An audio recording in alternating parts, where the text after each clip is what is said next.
Okay, now let's come to maximum shear stress theory, which is usually called the Tresca yield criteria. Basically, this criteria is for material under yield failure, so it's subject to yield failure. Basically, this is for ductile materials such as steels and a lot of metals.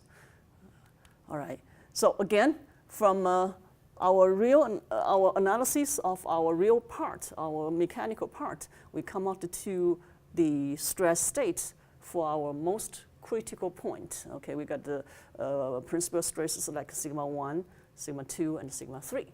And again, here we have this uniaxial loading case. Okay, for uniaxial loading case, we know that the stress state is supposed to be very simple. Okay, we should only have sigma 1 equals force divided by area is what I'm going to show. So, but sigma 2 and sigma 3 are both 0. So, however, we can rotate this stress element to the state that the shear stress becomes the maximum.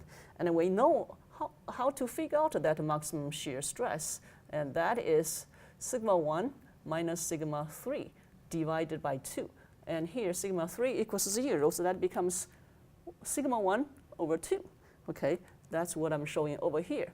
So if failure happens, all right, to this uniaxial loading case, that is when sigma 1 reaches the yield strength. Okay, when sigma 1 reaches the yield strength, all right, failure happens. Now, when we write this maximum shear stress, that is sigma 1 minus sigma 3 divided by 2, which is basically sigma 1 divided by 2. When failure happens, sigma 1 reaches the yield strength. That means the maximum shear stress reaches 1/2 of the yield strength. This is very important. Okay, that comes to this criteria. All right, basically exactly the same thing. We use the maximum shear stress. Okay, maximum shear stress, when this reaches 1/2 of the yield strength, failure happens. Okay, now in wording, so that's what we just talked about. Okay, yield occurs when the maximum shear stress in this case equals the maximum shear stress in this case when yield occurs to this case. Okay, now reverse of the failure criteria is our design criteria. So we flip the sign, then we get this design criteria. Basically the same expression, just the equal signs, unequal signs flipped over.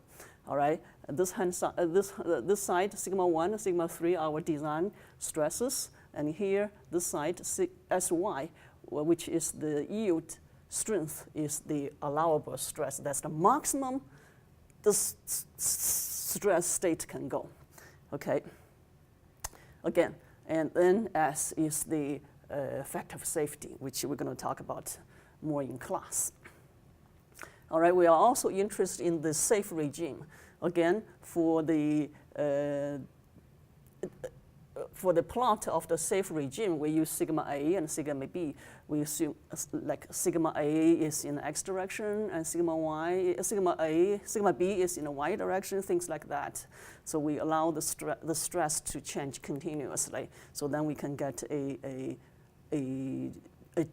range, all right? So basically it's area, all right? And this equation comes from that equation. We remove the unequal sign. We only have the equal sign. Basically, we define the border. Okay, so this case, the safe regime is a little bit more complicated. Okay, if both stresses are positive, we use the maximum normal stress theory. When both stresses are negative, we also use the maximum normal stress theory. When one's positive, the other one's negative, we use this basic equation that comes out as two straight lines, okay, two inclined lines.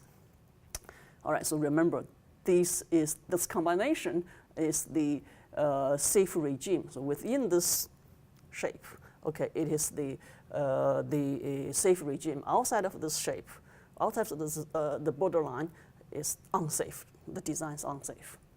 Okay, one thing's very important from this discussion.